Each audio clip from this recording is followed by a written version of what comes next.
আমরা আজকের এই পবিত্র একটা বেহেশতের বাগানে সুস্থ বন্যে বাসার তৌফিক দান করেছেন। সে আল্লাহ পাকের দরবারে আমরা শুকরিয়া আদায় করছি। আমরা বলি আলহামদুলিল্লাহ। তার দরবারে আরো শুকরিয়া আদায় করছি যিনি আমাদেরকে আখিরি জামানার পয়গম্বর হযরত মুহাম্মদ রাসূলুল্লাহ সাল্লাল্লাহু আলাইহি সাল্লামের উম্মত করেছেন, যিনি আমাদেরকে মুসলমান করে এই পৃথিবীর জমিনে প্রেরণ করলেন। সে আল্লাহ পাকের দরবারে আমরা আমাদের হৃদয়ের আবেগকে উজাড় করে স্বতঃস্ফূর্ত কণ্ঠে শুকরিয়া আদায় করছি। আমরা বলি আলহামদুলিল্লাহ। আমার ভাইয়েরা, সময় অল্প, যার জন্য দীর্ঘ কথা বলা সম্ভব নয়। তবে এই অল্প সময়ের মধ্যে দু একটা গুরুত্বপূর্ণ কথা আপনাদের সামনে পেশ করার ইচ্ছা রাখছি। আমলের নিয়তে বলা এবং শোনার যে তৌফিক আল্লাহ পাক দান করেন, আমরা বলি আমিন। কিছু কিছু হতভাগা পিতামাতা আছে যাদের সন্তান কিয়ামতের ময়দানে আল্লাহর আদালতে এই পিতামাতার বিরুদ্ধে মামলা দায়ের করবে। যেজন সন্তান পিতামাতার বিরুদ্ধে মামলা দায়ের করবে, এই প্রাসঙ্গিক কালামে রব্বানী আমার প্রভু ইরশাদ করেন, রব্বানা আরিনাল্লাযীনা আযাল্লানা মিনাল জিন্নি ওয়াল ইনস নাজআলহুমা তাহতা আকদামিনা লিয়াকুনা মিনাল আসফালিন। এই হতভাগা সন্তান কারা? যারা পিতামাতার বিরুদ্ধে মামলা দায়ের করবে। এই হতভাগা সন্তান হচ্ছেন তারাই যে পিতামাতা তাদের সন্তানকে ইসলামী সুশিক্ষায় শিক্ষিত করেননি, সঠিক পথের দিক নির্দেশনা যেসব সন্তানদেরকে পিতামাতা দেন নাই, এই পথহারা, এই পথভ্রষ্ট পিতামাতাগুলিকে আমাদের ময়দানে আল্লাহ পাকের আদালতে মামলা দায়ের করবেন আর বলবেন, রব্বানা, হে আমার রব, আযাল্লানা মিনাল জিন্নি ওয়াল ইনস, জিন এবং মানুষের মধ্য থেকে যারা পথভ্রষ্ট হয়েছে অথবা পিতামাতার পক্ষ সুপরামর্শ পাওয়ার অভাবে যেসব সন্তানাদি গুমরাহি হয়েছে, দিন শিক্ষা থেকে, আলমে দিন শিক্ষা থেকে দূরে রয়েছে, তারা বলবে যে আল্লাহ আরিনাল্লাযীনা আযাল্লানা মিনাল জিন্নি ওয়াল ইনস, আপনি আমাদের পিতামাতাদেরকে আমাদের সামনে আনেন, তাদেরকে আমাদেরকে দেখায় দেন। এই পিতামাতারা আমাদেরকে সুশিক্ষা দেয় নাকি? ইসলামী আদর্শ, তোমার হুকুম মতে চলবার সে নিয়ম আমাদেরকে বাতলে দেয়। আজকে যদি তারা আমাদেরকে সঠিক পথ বাতলে দিতেন, তাহলে আজকে আমরা গোমরাহী হতাম না, প্রভ্রষ্ট হতাম না, জাহান্নামে হতাম না। সুতরাং আমাদের পিতামাতাদেরকে আমাদের সামনে এনে দেন, নাজআলহুমা তাহতা আকদামিনা, আজকে আমাদের পিতামাতাদেরকে আমরা আমাদের পায়ের নিচে পদপিষ্ট করব, অতঃপর আমরা জাহান্নামে যাব। যেসব পিতামাতা তাদের সন্তানদেরকে ইসলামী সুশিক্ষায় শিক্ষিত করেননি, এলমে দ্বীন শিক্ষা করেননি, যে পথে চললে পরকালের মুক্তি রয়েছে, ওই শিক্ষা যেসব পিতামাতা দেননি, তারা সেই দিন এই বিপদের মধ্যে পড়ে যাবে। সুতরাং প্রত্যেকটা পিতামাতার দায়িত্ব হচ্ছে সন্তান জন্মের সাথে সাথে প্রথমত তার সুন্দর একটা ইসলামিক নাম রাখবো। যখন সেই কথাবার্তার বয়সে মধ্যে পৌঁছে যাবে, শিক্ষার বয়সে পৌঁছে যাবে, তখন প্রত্যেকটা পিতামাতার দায়িত্ব ইসলামী সুশিক্ষা তার শুরুতে তার পেটের মধ্যে ঢুকান। আপনারা একটা জিনিস লক্ষ্য করবেন যে সকালবেলা কেউ যদি খালি পেটে পেঁয়াজ খায়, তাহলে ঢেকুর আসলে কিসের ঢেকুর আসবে? পেঁয়াজের ঢেকুর আসবে। ঠিক তদ্রুপ এই ছোট্ট শিশু, তার এই শিক্ষা সময় শুরু হয়েছে, এই সময় যদি ইলমে কোরআন এলমে হাদিসের এলেম তার ভিতরে ঢুকান। ঢেকুর আসলে কিসের ঢেকুর আসবে? কোরআনের ঢেকুর আসবে। এই ছেলে কখনো দুর্নীতিবাজ হবে না, এই ছেলে কখনো সন্ত্রাস হবে না, এই ছেলে কখনো বেয়াদব হবে না, এই ছেলে কখনো রডের বদলে বাস দিবে না। আছে কিনা আমাদের সমাজে? এই দেশে দুর্নীতিবাজদের অভাব নাই। হাজার হাজার কোটি টাকা লুট করে আজকে তারা বিদেশে চলে গেছে। এখন এই গুমরগুলি ফাঁক হয়েছে এতদিন। এই 15 বছরে কিন্তু আলেমুল আমারা ঠিক মতো তাদের জবান দিয়ে কথা বলতে পারে নাই। ছিল এই ফেস্টি স্বৈরাচার সরকারের কাছে কথা বলতে পারে নাই আলেমরা। এই স্টেজের মধ্যে কত বাধা প্রাপ্ত হয়েছে আলেমগণ, আপনারা ইউটিউব সোশ্যাল মিডিয়ার মধ্যে দেখেছেন। হক কথা পর্যন্ত বলতে পারে নাই। কোরআন হাদিসের আলোচনা করবে, এটাও প্রশাসনের আইন লাগবে। একটা ইসলামী রাষ্ট্র বাংলাদেশ, যেখানে 90% মুসলমান, কোরআন হাদিসের কথা বলবে, এখানেও আইন লাগবে। সুতরাং দুর্নীতি আর তারা কম করে নাই।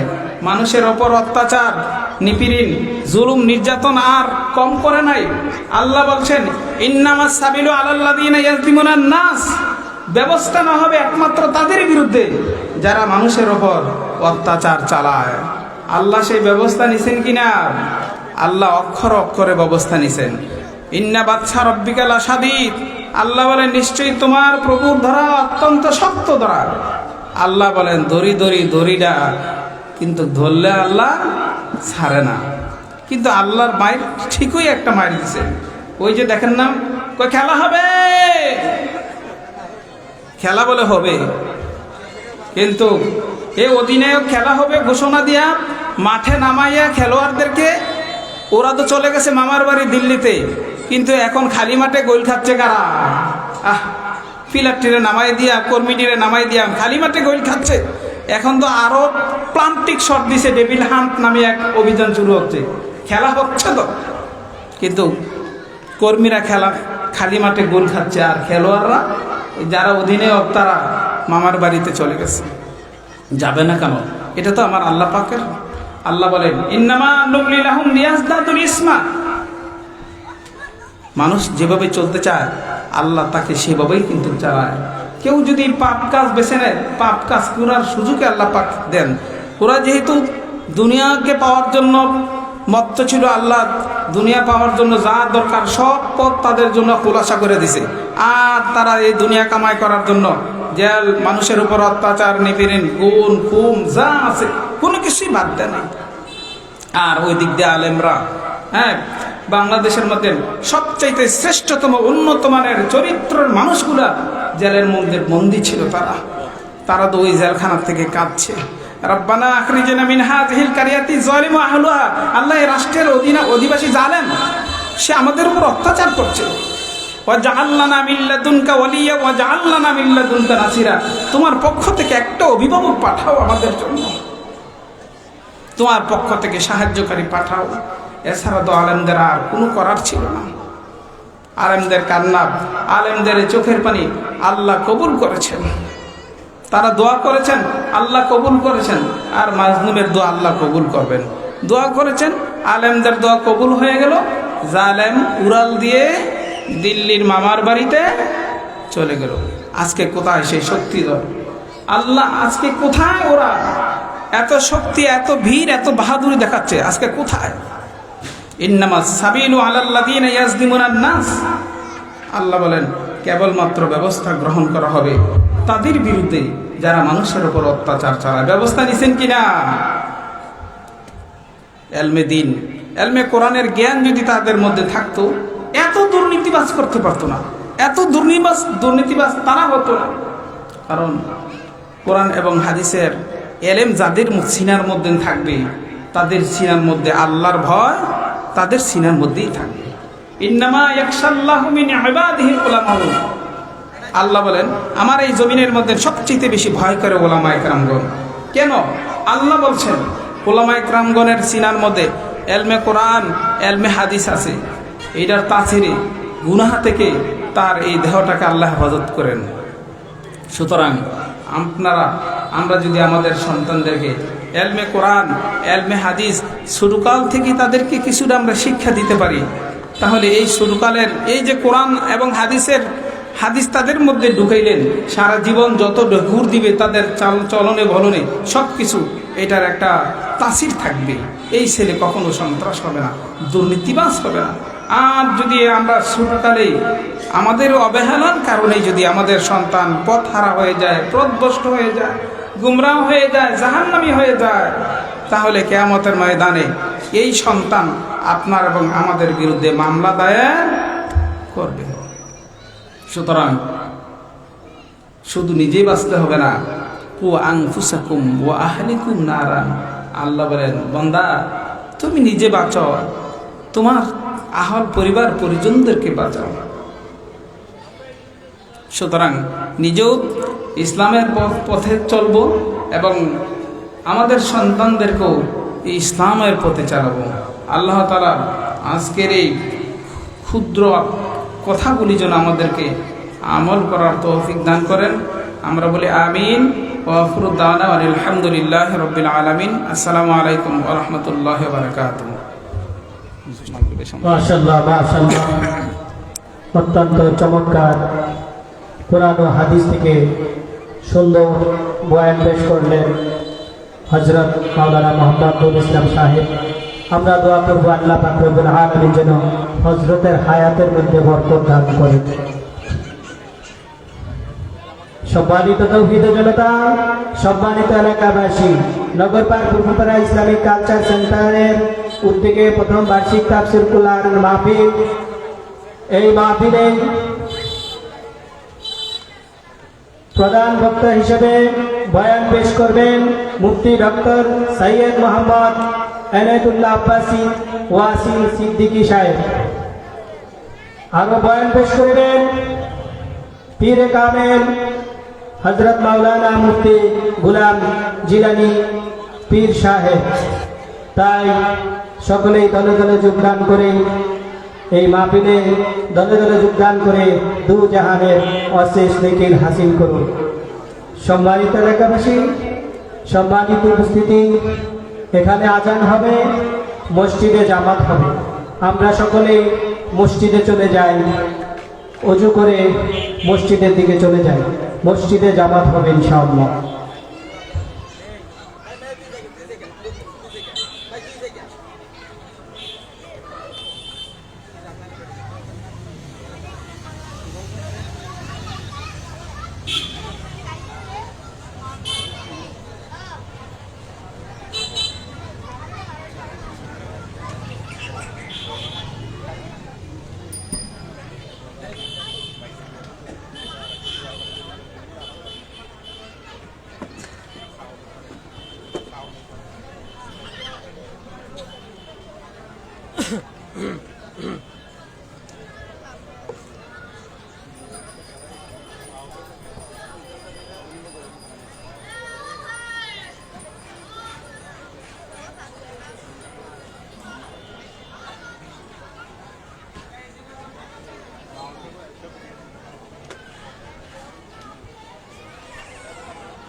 الله أكبر الله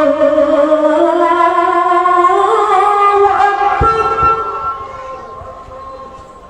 الله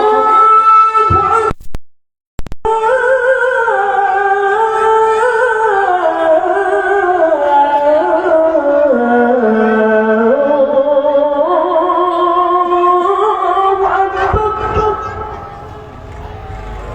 أشهد أن لا إله إلا الله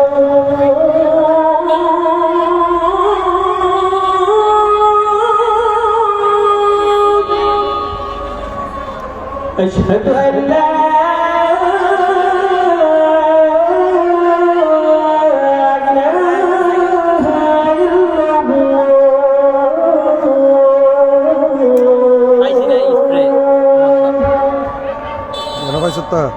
أشهد أن محمد رسول الله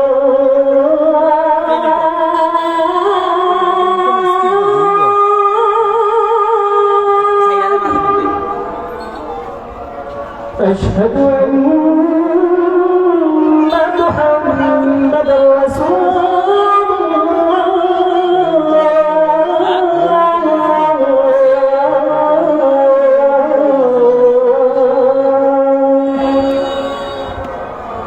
حي على الصلاة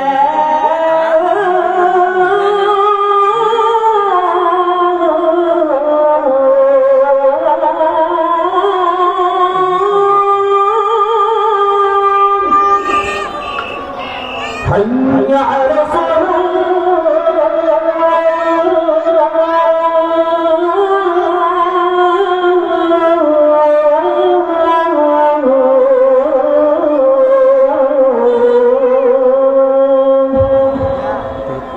حي على الفلاح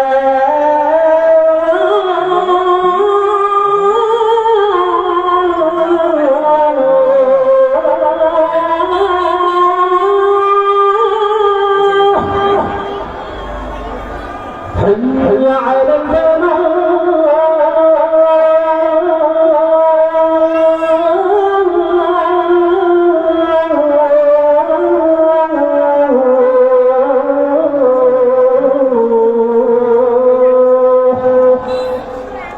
الله أكبر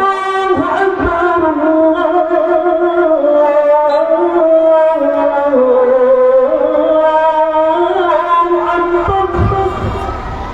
لا